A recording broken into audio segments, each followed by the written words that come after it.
Hi, everyone.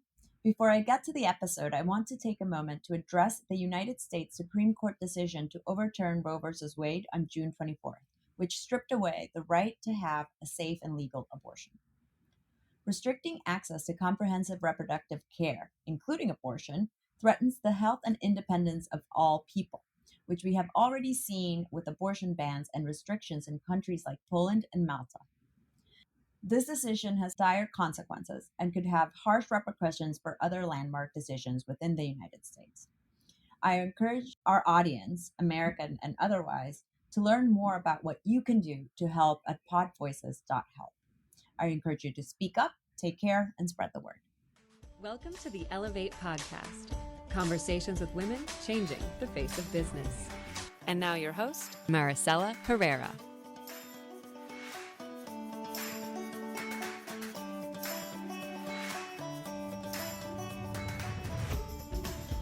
Hi, everyone. Welcome to the Ellevate podcast. I'm Maricella Herrera, the CEO of Ellevate Network, and your host for this podcast. Today, I am here with Rebecca Spitzer, who was my co-host last week and continues this week, and it's so exciting. I'm back for more. I'm back. You caught me in between, like baby soothing, breast pumping, lunch making sessions here. I've been back at work for how many weeks? I've lost track. 4 weeks, 3 weeks now from leave. So kind of just getting used to this new routine. Wow, has it only been 4 weeks? I think I honestly, time is a flat circle.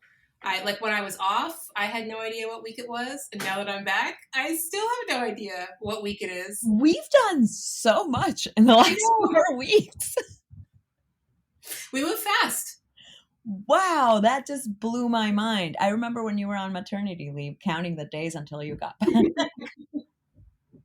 I'll say this, and I'll just, in the spirit of honesty, I love my children and I love taking care of them, but it is very repetitive. And I too was counting the days at the end there until I'm back, because it's just the routine. If anyone who's taking care of multiple little kids at a time, that routine is grueling and relentless. Yeah, and you have two. So Alex is the little baby, and Noah, who's 3? 3 now. Yep. Can't believe he's 3. I know, and full of opinions. As he should be. Yeah. Well, yeah, we've done a lot. We've done a lot in these last few weeks. Wow. God, I'm like literally flabbergasted by that. I might be wrong. It might have been more. No, it's like a month. You're right. Yeah. It's like a month. Wow. Well, exactly a month. In between all the things that we've done, I have been finding time to watch some Netflix shows, because what else does one do? Have you seen The Watcher? I have not. No. I don't know if that's really, I'm not really much of a scary things person. I watch a lot of people cooking. Very, very low key, low effort TV over here. Wait, have you been watching the British Bake Off? I am actually behind. Yes. I need to catch up. This season, I don't know. It's I am still watching it because I love it, but I miss, the early seasons. The early seasons were gold. Yes. Were totally. So good. It's such a feel-good show. Yeah, the Mexican week was a little questionable. Oh, I heard that. I heard that about Mexican week. I actually haven't seen that one. Well, I saw the first 2 episodes of the season only. I feel like they are pushing so hard to try to do things that are different. They're grasping at what can we do? Oh, Mexican. It's there's so much goodness in the beginning, and there's so much history behind British baking that I'm very happy to watch. You don't need to go try to explore things that are kind of outside your wheelhouse, because the original seasons are great, with the history of bread and all that stuff. And the truth is, you watch that show for the people. I mean, you get to see the contestants and like they're all nice and They're so yes, you want to see sensitive. the recipes and the stuff that they do, but it doesn't need to like it's always going to be different because it's always going to be different people. Yeah, we don't need to watch them make tacos Right. necessarily. Which Anyway, what does that have to do with baking? they did make the tortillas, That's not baking but no, it was a stretch. though. Oh well. Well, I will see if I check out that episode. Or maybe skip that episode and check out the rest of the season. Yeah, they apparently started in like ponchos. It's like Oh it's a lot. no. Yeah, it's not great. Oh, British Bake Off. Why do you do this? So let's talk about something else. What have you been up to this week? I would say besides for all of my, I could give you some baby recommendations. I've been, very into my little bouncer, very into some toys, very into my breast pump, all the good things. But what first came to mind when I was thinking about this is Glennon Doyle's podcast. We Can Do Hard Things. We were just talking about it. Mm. It is one of the podcasts where when there's a new episode, I listen to it right away. There's Wow. some where you subscribe and then you ignore them. But if you're a podcast person, which I assume you are because you're listening to this one, she just has great conversations, really great guests. And they talk about a lot of the same kind of transitional things that I'm going through, like work, like family stuff, work stuff. And so if you're a listener, you'll know, because like I really strongly identify with her sister, Amanda. And one of the things that's so great is that like Glennon, her sister, Amanda, and Abby have different personalities and see things from different ways. So there's likely one of them that you'll really identify with, and the other two will give you a totally different perspective. Is it always the three of them with a guest? No, sometimes it's just the three of them. Sometimes it's just Glennon and Abby. They like mix it up a little bit. I actually haven't listened to it, so I need to. Oh, I could pull you some good episodes. I love the ones, honestly, I love the guest ones. They are great guests too. Sure. But also I love just when they're talking to each other also, because they know each other so well and you get such insight and interesting depth from their conversations. Kind of like if you've listened to Brene Brown podcast episodes where she has her sisters Oh, on. those are so good. It's a similar vibe because they're just so close to each other. But I'm totally sister. Like so don't judge me. If you know the reference, don't judge me. We all have issues, but yeah, it's great. I highly, highly recommend it.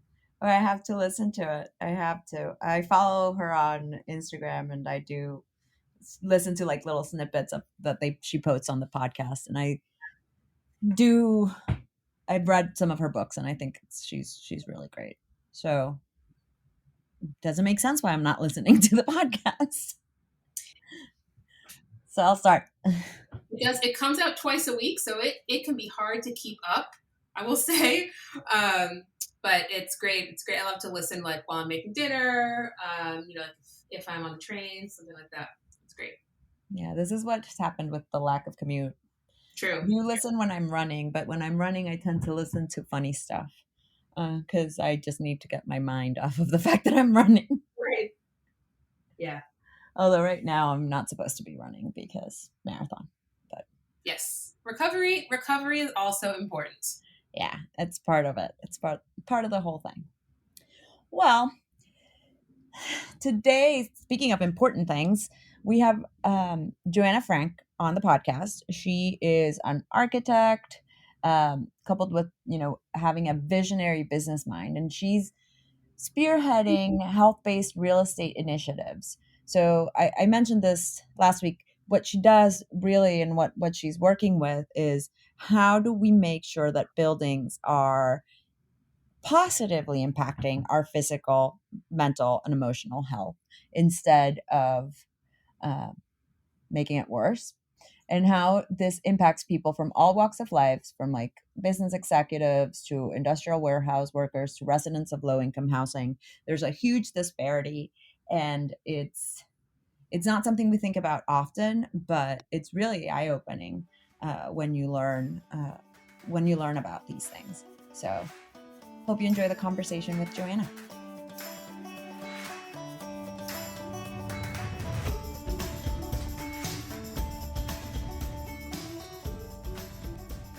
Welcome, everyone. Here I am today with Joanna Frank. Hi, Joanna. How are you doing? Good, thank you.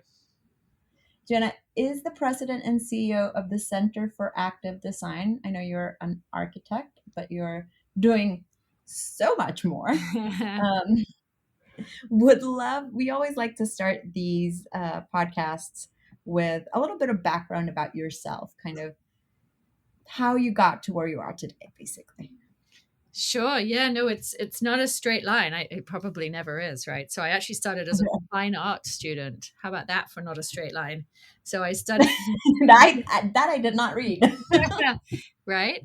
So I actually studied fine art sculpture a long time ago at this point, and then moved on to study architecture. So I became an architect, and then became a real estate developer when I realized I'd much prefer to be the one directing the architect rather than being told by the developer what they wanted.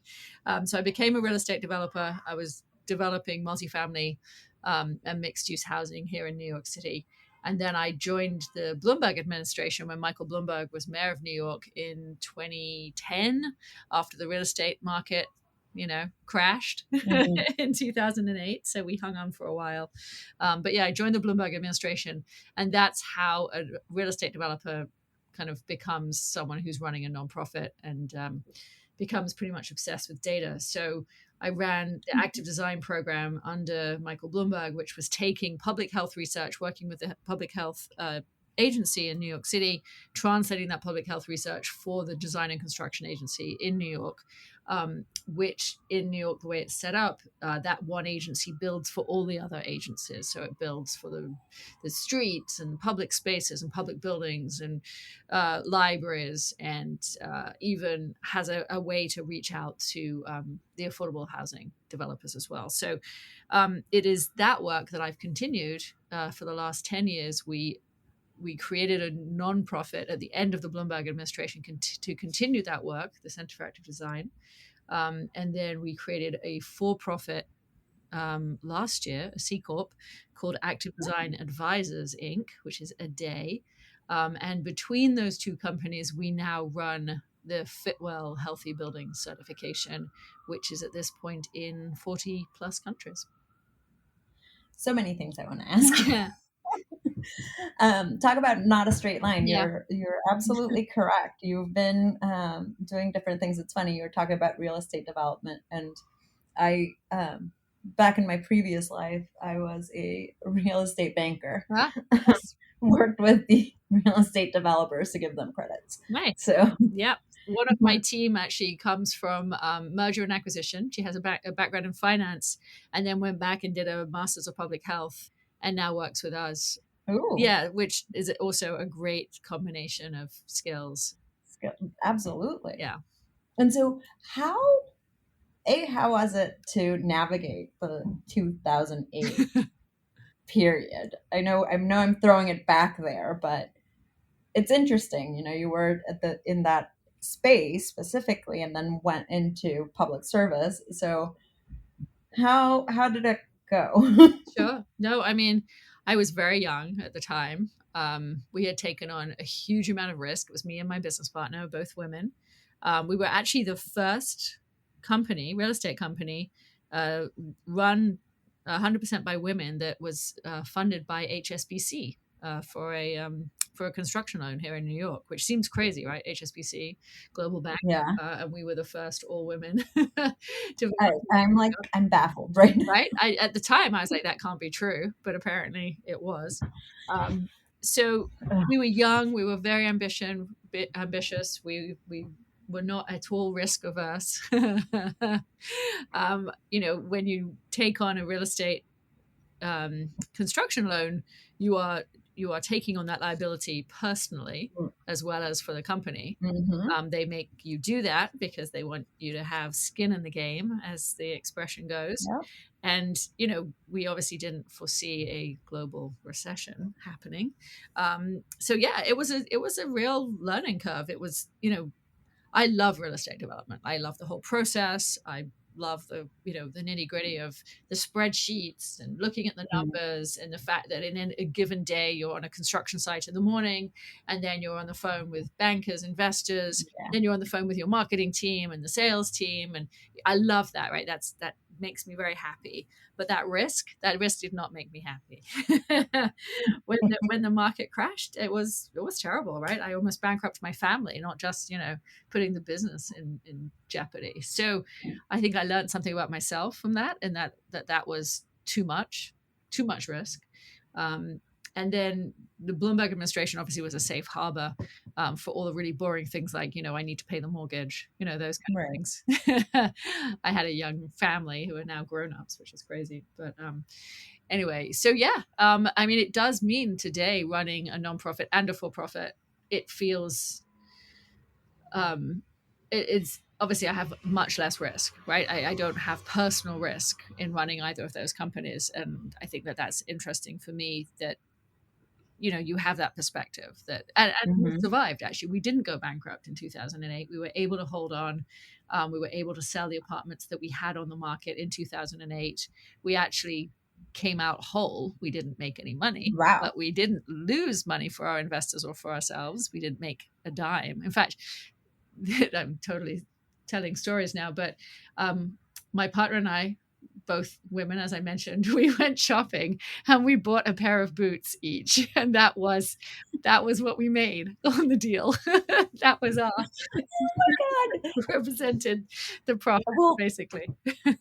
So I love that you're telling these stories, and our audience really loves hearing these things, because it just demonstrates so much, right? You were two women in a completely male dominated environment, clearly, who put yourselves out there.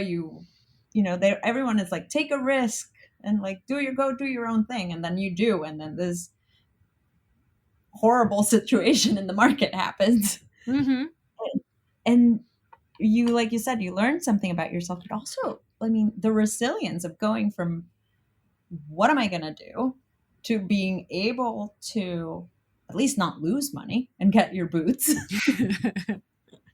I hope you still have them somewhere. I have like the third generation. They're dry cowboy boots, and I still have, probably generation number 3 now at this point. But still some remembrance of it. It's how did you I kind of want to ask about the resilience part of it. How did you convince yourself of like, we're gonna make it one way or the other? Yeah, I mean, my partner is still a good friend of mine, which is also, I think, impressive after you go through that, right, together. She has a much more kind of fatalistic attitude, I think, to life, and that everything is for a reason, and that we will learn something for this. And it's taken us a very long time, right? It's more than 10 years that now we're like, oh, that's what we learned. So it did not happen quickly, folks, right? It's not, there was a lot of anger and grief, quite frankly, about, I wanted to be a real estate developer. We were doing it. We had built 2 buildings. We were about to do our third. And in real estate development, that's the kind of the magic number. That's when you start to have credibility, and, doors start unlocking when it comes to equity and investment and stuff. And we had made good money on the first ones. And, that's what I wanted to do. I wanted to be a real estate developer. So yeah, there was grief when we had to shut the doors. Going to work for the city it sounds good, right? I mean, I can make a great story out of it, but I was not happy working for New York City, which I probably also don't usually admit. But working in a big bureaucracy, the pace that stuff was happening didn't suit me. I'm really fast moving. You were in real estate development. Yeah, right. Used to having like at least a couple of fires every day that you have to put out. So so it was good. It was good for me to see another side of business, and in this case, public sector. It was good to see how decisions are made. It was good to see how politics, really internal politics within a big organization like the City of New York, right? It's a large organization. Mm-hmm. It's huge numbers of people. I learned a lot about myself. I'm not good at playing politics within an office environment. I don't have much patience for that. So that's also a learning. Yeah. I like being the boss. I guess, once I had licked my wounds and recovered a little bit emotionally, we set out again, or I set out again with a nonprofit. But I mean, that's very different, right? You're setting out with a nonprofit. It's a different, it's not personal risk. So Yes. that's interesting. Now we've started the for-profit, we have investors. I'm an investor. I'm kind of creeping back into that. Yeah, there's that aspect again a little Mhm. bit. Yeah. The Absolutely. skin in the game, like you said before. Yes, absolutely. So tell me about the nonprofit. I mean, I want to learn about your work. I want to learn about the Fitwell certification. And honestly, you're going to have to educate me about healthy buildings Sure. Absolutely. because I had never heard that. Yeah, absolutely. So what we do, so we do it jointly now between the for-profit and the non-profit, and that doesn't make a difference really to Mm-hmm. what folks experience or the work that we do within the industry. So we work with the real estate industry. So we work with everybody in the real estate industry, whether it's a institutional investor, so a pension plan or sovereign wealth fund, who are investing in portfolios of real estate, all the way through to facility managers and folks who are operating the individual assets, and including all of the owners of real estate, the developers of real estate, et cetera. So we're really looking at the whole real estate industry, and how do we provide the information, the tactics, the strategies for folks to optimize their assets. They don't have to be buildings, they can also be communities, so that they are really prioritizing the health and wellness of the people that they are impacting, as opposed to thinking about the physical condition of the building, thinking about it from that human perspective. So, how do I create a building that has been specifically optimized for the people within that building and for the community at large? So, folks may not know this, but every building that you enter and that you live in, and every neighborhood that you spend time in, is having a measurable impact on your health. It is impacting your physical health, it is impacting your mental health, and it's also impacting social health, which is the trust that we feel between one another within a social context. So it is impacting your health. The buildings that you're in are impacting your health. It's just that we don't know it typically. So with Fitwell, Fitwell was actually created originally by the Center for Disease Control and Prevention, by the CDC. And then we were selected to operate Fitwell 5 years ago.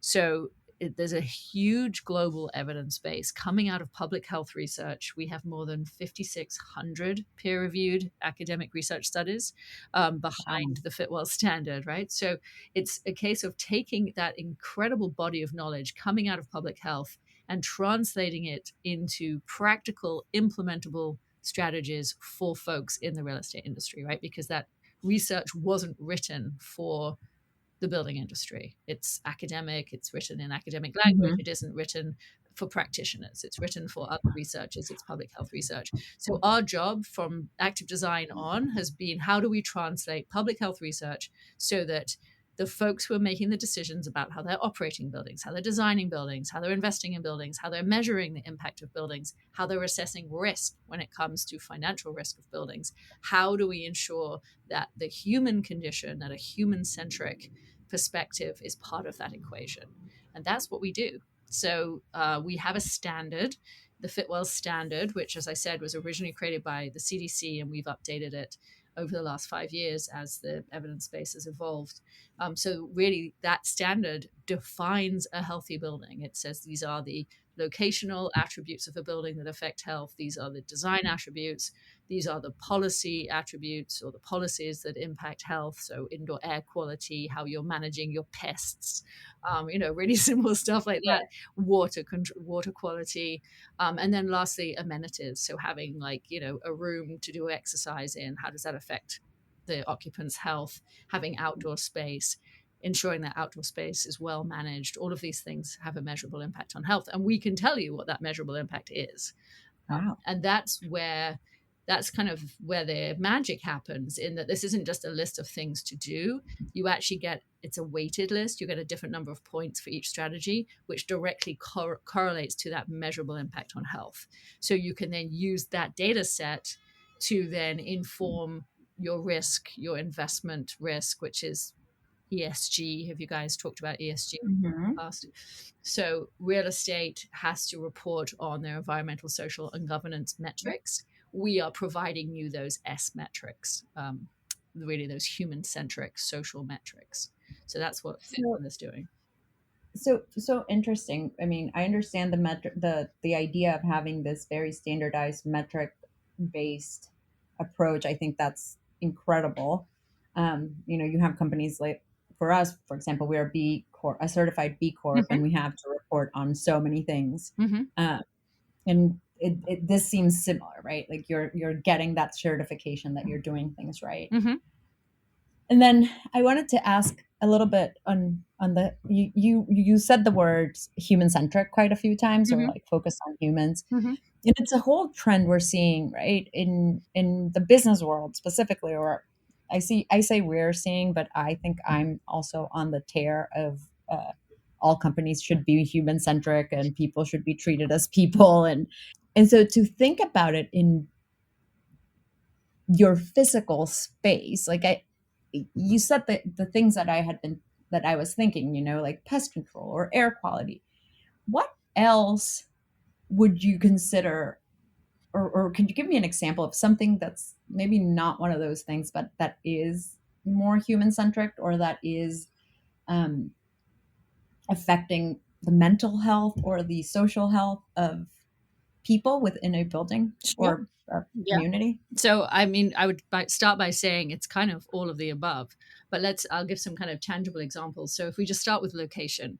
So the location of your building, if you just think about building as it meets the sidewalk, well, A, do you have a sidewalk? If you don't have a sidewalk, the chances of you walking anywhere are zero, basically. And therefore, now you have a built environment which isn't encouraging walking.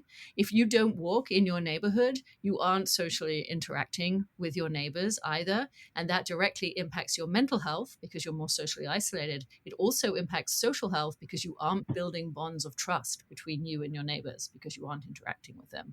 So that's just sidewalks. And that's all three in one. Yeah. And of course, you aren't getting any physical activity on that kind of daily habit kind of, I'm sure you're driving to the gym or whatever, but you're not getting that kind of daily routine physical activity if you don't have a sidewalk. Now, if you have a sidewalk, how do you optimize that street to entice as many people to walk as much as possible? And then there's all kinds of design elements which the research shows will increase the likelihood of someone to walk down the street. So the scale of the street is going to have a big impact on whether people feel like this is a good place to be. And we as humans like a particular scale. It's quite small, actually. We like quite small streets with buildings either side. Yeah. We also like a lot of visual interest. So we get bored really easily. If you just in your minds think about a really long block with 6 lanes of traffic next to you and grade parking next to the sidewalk. So yes, there's a sidewalk, but imagine walking down like, oh, I have to walk this block. Like there's a feeling you get that you're like, I don't want to do this. Yeah. Add like a lot of sun or wind or a lot of cold, and you're adding other elements that make it really like inhospitable. You don't want to do that. Now in your mind, think of, I live in Brooklyn, right? So think of like a street in Brooklyn. If you guys can imagine this, it's a short block. It has continuous housing either side. You can see into everybody's front windows, which is really interesting. There's stoops and there's gardens. But also the other thing that there are street trees. So trees greatly increase your likelihood to walk down the street. They provide shade, they provide visual interest, and we as humans get a really significant benefit from seeing living things, from biophilia, so from seeing trees, etc., actually impacts our mental health.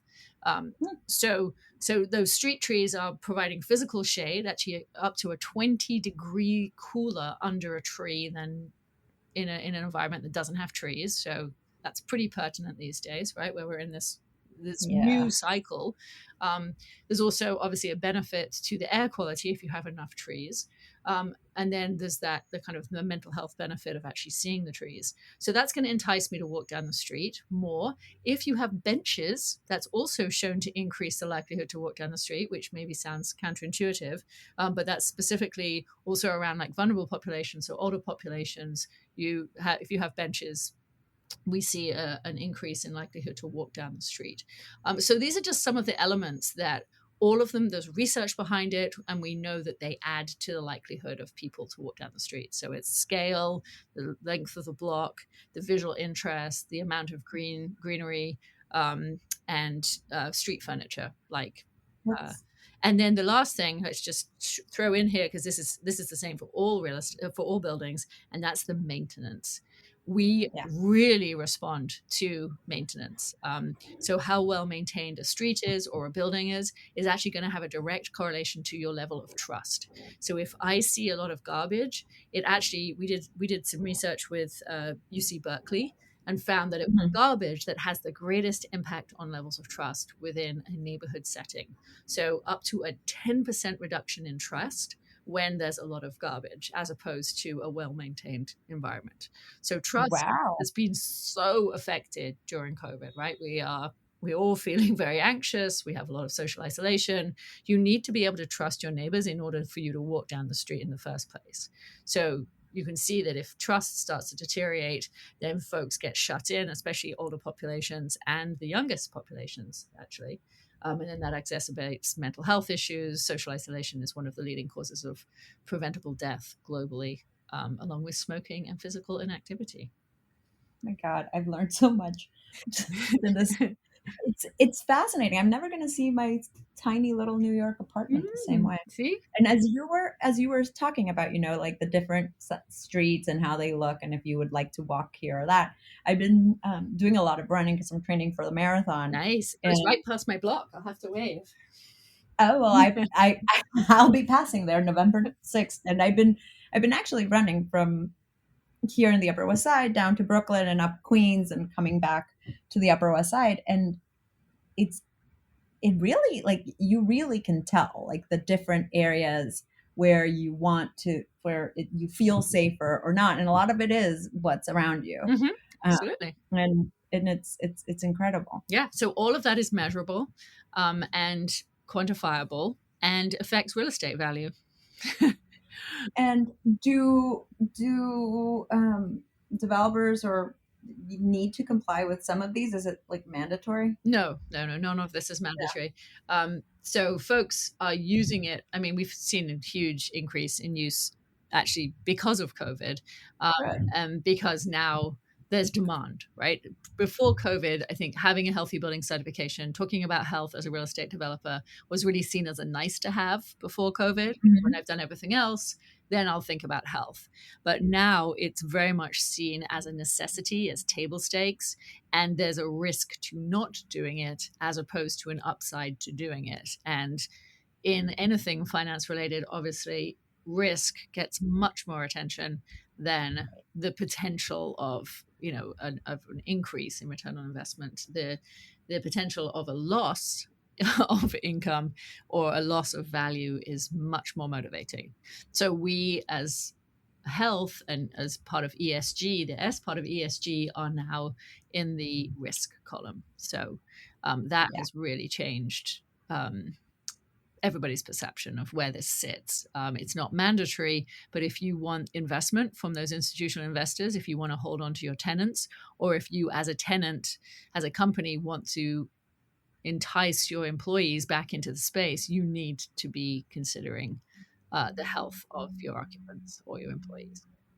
Interesting that it was so affected by COVID. I mean, it makes sense. Yeah, absolutely. Yeah. So we actually did a global survey with the UN and Bentel Green Oak, big real estate owner. to understand investor sentiment and to see. So this isn't us saying it, right? This is investors. So we surveyed investors who represent 5.7 trillion of assets under management, and we asked them what they were thinking about health. And they're the ones who told us that now they're thinking of it, they're seeing it as a risk, that it's in the risk column. And that one of them, we interviewed them as well as looking at the data, and they said, you can't unsee the last 2 years. So really, there's no going back, right? We all now understand that health and trust have an impact on the financial viability of a building.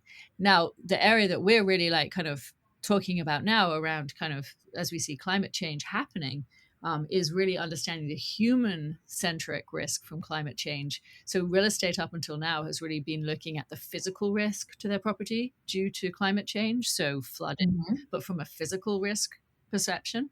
What we're saying and showing and working with the real estate industry on is that actually the risk to your building from the human perspective is way ahead of that physical flooding, that the perception of the fact that your building is in a flood risk area is going to actually cause your tenants to leave way ahead of actually physically flooding. And so understanding that it is humans that create the value associated with location for real estate. And if you start to have temperatures that are inhospitable, if you start to have flood risk that kind of goes over that level of tolerable risk to tenants, they are going to choose to locate somewhere else. So that's kind of what we're really trying to show the real estate industry, that thinking about climate change from the human health perspective is actually essential. It's not just us saying it, but it is actually going to make a difference to their material risk. Well, yeah. I mean, if it's not it's not about when it floods, right? You're already thinking about it when you're buying a place or when you're looking where to be. Yeah, right. And in cities that now have temperatures that are over 100 degrees for a consistent amount of time, or air quality because of fires or because of other issues, this is absolutely going to change the value of those markets, because it is us people who are thinking about, where do I want to locate my company? Where do I want to live with my family or with myself? Right. And I am factoring those things in, because my quality of life and my employees' quality of life is an essential part of the equation. So it is affecting real estate value, and that's our kind of latest way of really responding to this demand with the evidence-based solutions. Stuff that I don't think we think about. So yeah, no, it is very yeah. No, I think it's really just we're having a moment, right? We're having a moment where individuals are demanding healthy buildings and investors are demanding healthy buildings for different reasons, but the demand is there that wasn't there before COVID. The knowledge was already there before COVID. So I think that is actually, to me, quite I'm quite optimistic in that regard, because it isn't like this is the first time folks have considered, how do I optimize my buildings or built environment for people, right? The knowledge already existed. So I feel like in that respect, it feels like we can actually make a difference, right? We can actually have an impact on real estate, which is where we all live and work, right? I mean, these are the environments that we all live in. Yeah. It's nice that you're not figuring it out now. Right? It was already there. Yeah. I mean, if you had asked us 5 years ago, we wouldn't have had that same level of confidence, right? We would have been like, we know the evidence base is there, but we haven't translated it all yet. So if you could just hold on. Yes. The other thing that we're seeing, and this is also, I think this is new, bit of research that is also, it's kind of of course, but we didn't have research on it till now, is we've just done a study with one of our big users, Quadrail, and they're actually a Canadian pension plan. So you can kind of see the scale that this is happening at, which shows that the more you do to promote the health of the occupants of your building, whether it's residential or workplace or industrial, that it increases, has a direct correlation. So increases as you increase your Fitwell score, your health promoting strategies, there is a direct increase to tenant satisfaction. So, Wow. and what was interesting about that research that we did is that the people in the buildings that were surveyed weren't told that this was a Fitwell building. They weren't told about any of the strategies that were in place. So people are perceiving the difference. They feel the difference. This feels like a building that is, it is, well, they are scoring it higher. They weren't asked, do you think this is a healthy building? They were asked, is this a building that you would recommend to your peers? Is this a building you Mm-hmm. tend to stay in, right? They're tenant satisfaction surveys. So I think that was, it is what we would have expected, but it's also just great to see it, that people don't need to be told this is a healthy building in order for them to feel that this is a healthy building. And It's validating. yeah, right. It's really validating. And also it's good to know that people, people feel the difference. Yeah. So, and then obviously if you're not doing it, that's a problem because people feel the difference. So for our work, exactly. It's validating.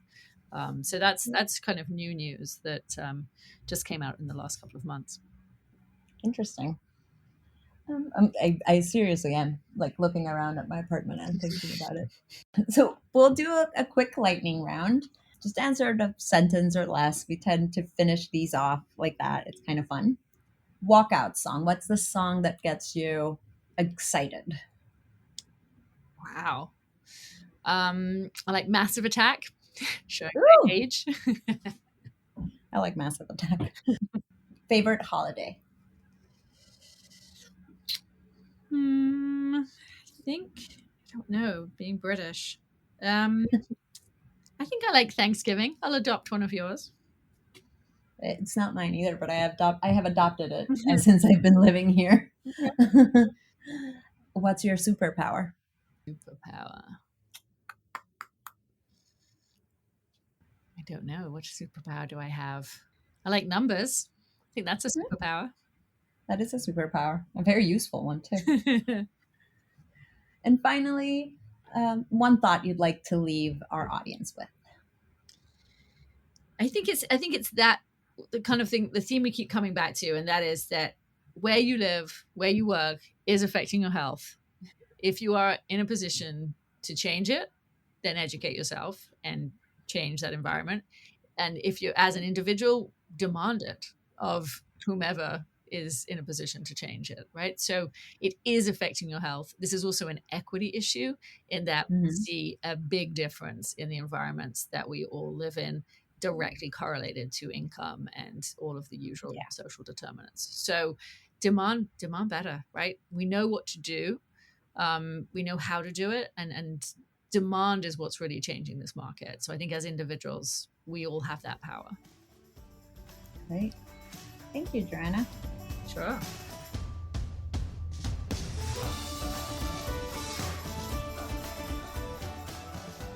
So we're back.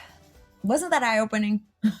Yeah, we do not think enough about our environments, I think, and the impact of the things, that we take for granted. They just are the way they are. Things that we didn't necessarily make choices about or control in the environment. But those things have such a big impact on your life. Yeah. And Joanna's story also is like very interesting. So it was nice to have that balance of listening where she came from and then, oh, wow. She had quite the story of resilience. And then now she's doing a lot of work that really matters. And like you said, things that we have no control over. That's amazing. Yeah. So if you want to meet some wonderful people, you should join us at one of our roundtables. We have them every week. There's one for executives, one for rising leaders, one for entrepreneurs. The whole point here is come and meet people who are in your career stage, who are facing similar challenges. You can be honest, talk about work, get to know others. It honestly makes you feel less alone. That's what I feel when I go to these. And I am every Tuesday at the Executive Roundtable. That's Tuesdays at 1 p.m. Eastern. This week, we're actually just going to do a networking hour. So it'll be fun. You'll get a chance to meet other people, so hope to see you there. Do you want to share the Rising Leaders one? Sure, yeah. On Thursdays at noon Eastern, all the Rising Leaders meet up. And this week we'll be talking about practicing leadership through gratitude, which is so, so important. I love when we get a chance to talk about whether you manage a team or not, how you can lead from where you sit and from where your role and how you can make a difference to the people around you. That's so important because we all, believe it or not, right? Like even if you don't think about it in that way, you are a leader, and we all have influence. And I think gratitude, empathy, trustworthiness, all of these are the ones that we need to put front and center right now as we lead. Our entrepreneurs will meet Thursdays at 4 p.m. Eastern. They're also doing a virtual networking this week. So if you want to talk to some other business owners, join them. You won't regret it. It's really a great group. They are. They're the best. And so today we're going to celebrate some of our history makers, as we do every week. So excited to see more people, more women making strides, making history, really. I mean, that's why we call it the History Maker segment. Do you want to start? Sure. Sahar Al-Rumeh became the first woman appointed deputy governor of the First Bank of Kuwait. Jasmine Harrison became the first woman to swim the entire length of the UK from Land's End to John O'Groats. I'm picturing that, and yeah, wow.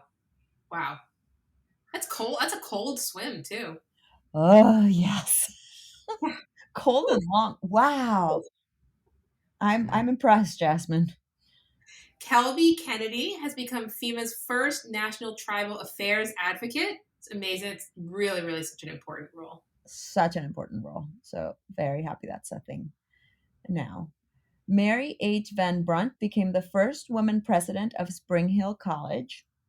Mary Catherine Eden became the first woman to climb the Necronomicon, a 100-foot fissure in a 90-degree sandstone roof of Canyonland's White Rim area. I can't picture that. Like, I really can't picture that. Sounds, wow.